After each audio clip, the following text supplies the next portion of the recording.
All right, ready to dive deep into dreams. Always. This time we're looking at excerpts from Sigmund Freud's Dream Psychology, Psychoanalysis for Beginners. That 1920 classic, really a game changer. It definitely shook things up. Yeah, I mean, everyone's heard of Freud, but we're going beyond just the basics. Right, into the nitty-gritty. Like what dreams actually mean, the hidden stuff, what they tell us about ourselves. It's amazing how Freud went against what everyone thought back then. That dreams were just nonsense. Yeah, he really pushed back on that. He analyzed thousands of dreams. Wow. And found they're really connected to our everyday lives. He even used his own life, right? Like stories to make his point. Oh, definitely. Yeah. Like that time he was in his friend's cab, worried about the fare. Later, he dreamt of a fancy dinner, a table d'hôte, and he felt anxious about the cost there, too. Huh. So even little things from our day can pop up in our dreams. Exactly. Even the seemingly insignificant stuff. But is that all it is? Just random bits from our day? Not quite. Freud believed every dream, no matter how strange, is connected to the dreamer's life. But there's more to it. What do you mean? He argued that dreams aren't just replays. They're actually sneaky attempts to fulfill our wishes. Whoa, hold on. Even those nightmares where I'm being chased, those are fulfilling a wish. That's the idea. Freud believed a lot of our wishes, especially the ones we consider unacceptable, are hidden in our unconscious. Our unconscious? Yeah, the part of our mind we're not aware of. Okay, so dreams are where these desires can come out, even the taboo ones, without us freaking out. Exactly. They get fulfilled, at least symbolically, without waking us up or making us question who we are. So it's like a stage for our deepest desires, even the ones we don't acknowledge. Right. But wouldn't it be simpler if dreams just came right out and said it? Why all the secrecy? Well, imagine your mind is having this party, and every part of you is invited. Okay, I like where this is going. All your desires, fears, even those embarrassing memories you'd rather forget, if things get too crazy, you might wake up. So your mind acts like a bouncer, using disguises. Disguises? Yeah, to make sure only the acceptable stuff reaches your awareness. So my dreams are trying to be polite. Like, excuse me, Mr. Unconscious, could you please hide your desire to, I don't know, eat a whole cake? Exactly. This disguise involves all the symbolism, strange imagery, like a secret kind. Ah, that's why dreams often seem so illogical and weird. Okay, but how do we crack the code? The symbolism thing, is it as simple as looking up dream symbols in a dictionary? Well, some people try that. Like, do staircases really mean sex, as I've heard? Freud definitely saw staircases, ladders, even climbing as symbolizing sexual acts. And objects like sticks or umbrellas could represent male genitalia because of their shape. Really? Boxes, cases, even ovens, he often saw those as female genitalia. Because they're hollow. Yeah, exactly. But it's not a one-size-fits-all dictionary. It's more nuanced than that. So even everyday objects can take on a sexual meaning in dreams, showing how deep these desires run in our unconscious. That's the idea. But isn't that a bit of a stretch, assigning such specific interpretations? It's true that interpreting dreams isn't just matching symbols to a set meaning. The context of the dream, your personal life, it all matters. Right, makes sense. But Freud was really interested in how these repressed sexual desires, the ones we push down, how they show up in dreams. Well, with Freud's reputation, that's not surprising. But why did he think sex was such a big deal in our dreams? He believed our sexual drive is the one that faces the most repression, building up all these powerful unconscious wishes that need an outlet. And dreams provide that outlet. Exactly. He argued that even dreams that seem totally unrelated to sex, when you look closer, they can often be traced back to erotic desires. Wow, so we've got these hidden desires, this disguise, this language of symbols. It's all starting to make sense. But here's another question. If dreams are about fulfilling wishes, why do we have nightmares? Why would we wish for something terrifying? That's where things get really interesting. Freud called these anxiety dreams, and he didn't think they contradicted the whole wish fulfillment thing. How so? He thought they come from those anxieties and fears that are buried deep, especially ones rooted in childhood or how we first understood sexuality. So even our deepest fears can fuel our dreams? Absolutely. Dreams are a product of the unconscious, and the unconscious holds everything. Experiences, feelings, thoughts, everything we've ever imagined. Wow, I never thought of it like that. Even Freud himself, he had this recurring nightmare as a child. He dreamt his mother was being carried by these figures with bird heads. That's pretty creepy. Yeah, and years later, he connected it back to his early anxieties about death and sexuality. So it's like our earliest experiences can really stick with us, even in our unconscious. Exactly, it's all in there. So what does this tell us about the unconscious mind? Is it this hidden world that's always influencing us, even when we don't realize it? That's exactly what Freud believed. He saw the unconscious as this hidden world inside us, a huge storehouse of memories, desires, and emotions. Like a secret vault. Yeah, and we're not consciously aware of it, but it has this powerful influence on our thoughts, feelings, even our behavior, and definitely in our dreams. It's pretty mind-blowing. But if dreams are trying to fulfill wishes, why not just show them to us directly? Why all this disguise and symbolism? Wouldn't it be easier if dreams just got to the point? Maybe. But Freud believed all this dream work, with its distortions and disguises, it serves a really important purpose, protecting our sleep. Wait, so you're saying our dreams are working to keep us asleep? Exactly. Imagine if all those unconscious desires and anxieties just bubbled up, undisguised, while we slept. We'd be a mess. We'd be waking up all the time. The dream work lets us process these things without being fully aware of what's happening. Interesting. So it's like finding a balance between satisfying our unconscious desires and getting a good night's sleep. Precisely. And this balance plays out in the unique reality that dreams create. What do you mean by unique reality? Do dreams have their own set of rules? In a way, yeah. They often defy logic and time. Events happen out of order. Impossible things feel normal. It's all part of the dream's own logic. So it's like dreams create this safe space to explore our hidden desires and anxieties without the limits of the real world. Exactly. This reminds me of that woman Freud analyzed, the one who dreamt she was late for an appointment but felt strangely calm about it. Oh, yeah, that's a great example. The dream let her indulge this hidden wish, maybe a desire to avoid responsibility, without the usual anxiety. Because in the dream world, there are no consequences. Exactly. She could be late without actually being late. It's amazing how our minds work, even when we're asleep, to keep things balanced. It really is. This idea that dreams are meaningful, not just random, was pretty radical for Freud's time. I can imagine. So how did people react back in 1920 when this book came out? Well, let's just say it wasn't all sunshine and roses. What do you mean? Some people loved his ideas, thought they were revolutionary, but others, even some of his colleagues, were really skeptical. Some were downright hostile. Why the pushback? Was it just the focus on sexuality? That was a big part of it. Victorian society wasn't exactly comfortable with Freud talking about sex, especially the idea that even children have sexual feelings. The whole notion that our dreams were driven by these unconscious, often sexual desires, it was a lot for people to handle. I can see that. So it wasn't just about dreams, it was about challenging societal norms. Absolutely.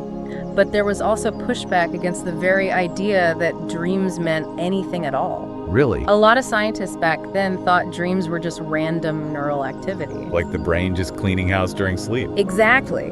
They dismissed dream interpretation as unscientific, basically like superstition. But Freud disagreed. Oh, absolutely. He was meticulous in his research. He collected and analyzed thousands of examples, developed a whole theory, and he was incredibly honest, using his own dreams as data. Like that table d'hote dream we talked about. He wasn't afraid to put his own anxieties and desires out there. Exactly. That vulnerability was both groundbreaking and controversial. So he was really putting himself out there. Were there other challenges he faced in getting his ideas accepted?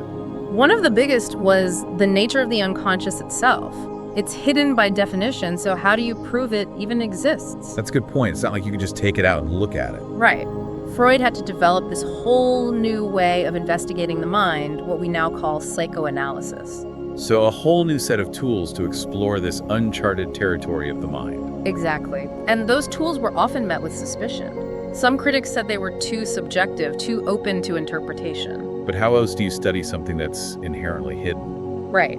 Freud argued that studying the unconscious required a different approach, something more nuanced and interpretive. It sounds like he was a real pioneer, forging a new path in understanding the mind. And his ideas about dreams were central to that. But let's shift gears for a second. What can someone who's not a trained psychoanalyst, like most of our listeners, what can they take away from Freud's dream theory? One of the biggest takeaways is this.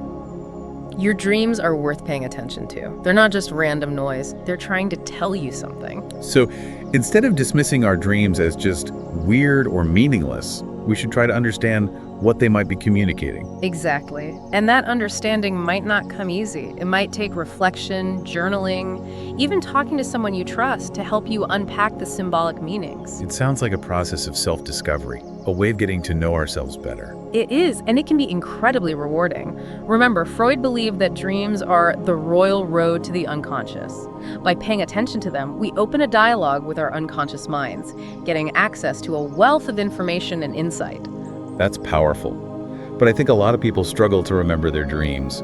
Any tips for those of us who wake up with just a foggy memory? That's a common problem. One of the simplest and most effective techniques is to keep a dream journal by your bed. As soon as you wake up, jot down whatever you remember, even if it's just bits and pieces or images. I see.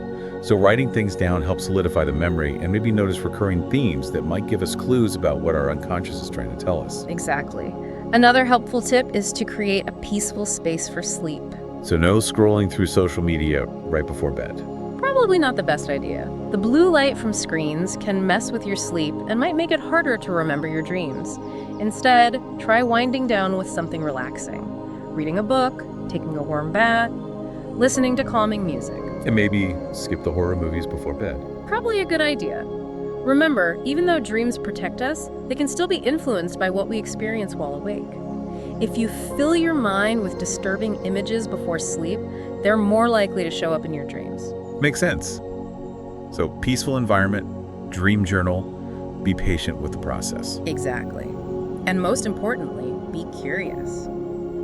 Don't be afraid to explore the strange and wonderful world of your dreams. You might be surprised by what you discover about yourself. So it's a journey of self-discovery, getting to know those hidden parts of ourselves. What a fascinating way to start our deep dive into dream psychology. There's so much more to uncover. It's like we have this amazing tool for understanding ourselves, but it only works when we're asleep. It's wild how our minds are so active even when we're not conscious. But we were talking about how Freud's ideas got some pretty strong reactions back in his day. Seems like he was a real trailblazer. Definitely. And this idea of dreams protecting our sleep, that's key to understanding why. Dreams deal with some heavy stuff. Like what? Desires we might not even know we have, anxieties we push down, problems from our waking lives. Yeah. If all that just burst into our conscious minds, it would be too much. We'd be overwhelmed. Exactly. So dreams transform these things, these disturbing elements, into those weird symbolic forms we talked about. So it's not just about being polite to our unconscious. The disguise is also about protecting ourselves from being overwhelmed. Exactly. It's like they're letting us process difficult emotions without having a meltdown in our sleep. That makes sense. But it's still a bit confusing. If dreams are about fulfilling wishes, why do we have nightmares? How can something terrifying be a wish fulfillment? That's where understanding the layers of meaning in a dream is so important. Okay. The surface level, the scary imagery might be disturbing, but the meaning underneath could be addressing a deeper wish, something unconscious. It's like your dream is sending a message, but it has to be in a package you can handle. I think I get it, but can you give us an example? Freud talked about this man who kept having nightmares about being arrested for killing a baby. Oh, wow. Horrible, right. But when they analyzed it, it turned out to be connected to his anxiety about an unplanned pregnancy. So the dream wasn't literally about harming a child, but about his fear of becoming a father. Exactly. The anxiety, which he might not even realize he has, gets transformed by the dream into this intense symbolic scene. So he can face that fear without waking up in a panic. Right. So even in the scariest nightmares, there's often a deeper meaning, a way for our unconscious to talk to us. Often, yes. And while not every anxiety dream is about repressed sexual desires or anxieties, the key is that the dream protects our sleep while letting us process tough stuff. Pretty clever, really. It is. Our minds are working so hard, even when we're asleep, to keep us healthy. But you said earlier that Freud's ideas were controversial, and not just because of the sex stuff. What else was going on? Well, back then, many scientists thought dreams were just random brain activity, a kind of mental house cleaning happening during sleep. So they thought trying to interpret dreams was pointless. Basically. They saw it as fortune-telling, not real science. But Freud didn't agree. Not at all. He was very careful in his research. He collected thousands of examples, developed a whole theory, And he was honest, even using his own dreams to understand how they worked. Like that table d'hôte dream. He wasn't shy about sharing his own anxieties and desires. Exactly. That openness was both groundbreaking and controversial. He wasn't just talking about other people's minds, he was putting his own out there. That must have taken courage, especially back then. But how did he study the unconscious? It's hidden, right? That was one of his biggest challenges. How do you prove something exists if it's hidden by definition? Good point. He had to invent a whole new way of investigating the mind, what we call psychoanalysis. So he created new tools to explore this uncharted territory. Things like free association, where you just let your mind wander and say whatever comes up. Interesting. Dream analysis, of course, and even interpreting those little slips of the tongue we all make. It sounds like he was a real pioneer. But let's bring this back to our listeners. What can someone who isn't a psychoanalyst take away from Freud's dream theory? The main takeaway is this. Pay attention to your dreams. Don't ignore them. They're trying to tell you something important about yourself. So instead of dismissing them, we should try to figure out what they mean. Exactly. It might not be easy, but it's worth the effort. It might involve reflection, journaling, maybe even talking to someone you trust to help you unpack those symbolic meanings. It's like a journey of self-discovery. It is, and it can be really rewarding. Freud believed dreams are the royal road to the unconscious. By paying attention to them, we open a dialogue with that part of our mind and get access to all sorts of information and insight. I like that. But so many people struggle to remember their dreams. What advice do you have for them? Keep a dream journal, keep it by your bed, and as soon as you wake up, write down anything you remember, even if it's just a few images or feelings. Even if it doesn't make sense. Especially then. Don't worry about making sense of it right away, just get it down. So maybe over time we'll start to notice patterns or themes that give us clues. Exactly. Another tip is to create a peaceful environment for sleep. Put down the phone, step away from the screen. Yes. The blue light from those devices can mess with your sleep and make it harder to remember your dreams. Wind down with something relaxing before bed. Like reading a book or taking a bath. Perfect. What about nightmares? Should we avoid scary movies before bed? Probably a good idea. Remember, dreams are influenced by our waking experiences. Fill your mind with peaceful things before you sleep.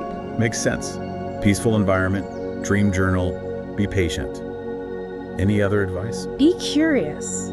Approach your dreams with a sense of wonder. You might be surprised by what you learn about yourself. It's like going on an adventure into your own mind. Exactly. There's a whole world in there waiting to be explored. It really is amazing to think about, Something so ordinary like dreaming can tell us so much about ourselves. But I gotta be honest, trying to interpret my own dreams still feels kind of intimidating. Yeah, I can see that.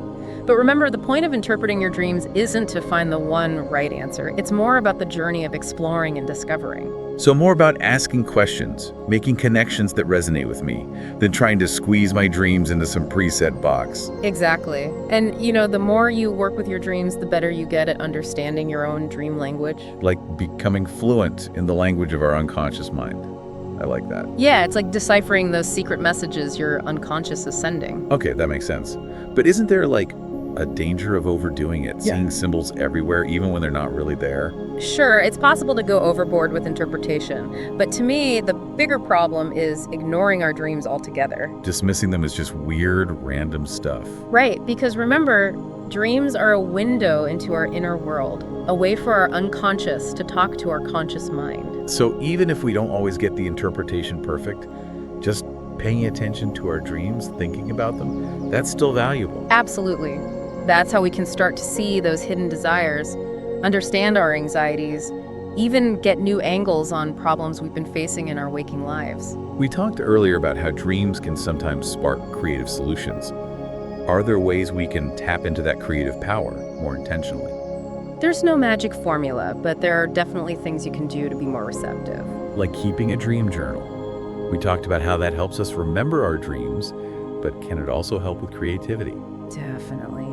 Writing down your dreams regularly trains your mind to pay attention to those images and feelings that might otherwise disappear. And when you look back at your dream journal, you might see patterns, themes, or even just striking images that spark a new idea, a fresh way of looking at a problem. So it's not about forcing a solution to come from a dream, but more about being open to those unconscious connections. Exactly. It's about fostering that communication between your conscious and unconscious mind, creating a space where those unexpected insights can pop up. Like planting a seed in your unconscious mind and waiting to see what grows in your dreams. I like that. And just like gardening, sometimes the most amazing things grow when we least expect them. But beyond problem solving, dreams can help us understand ourselves better. We've been talking a lot about Freud, but his work was just the beginning. There's so much more out there.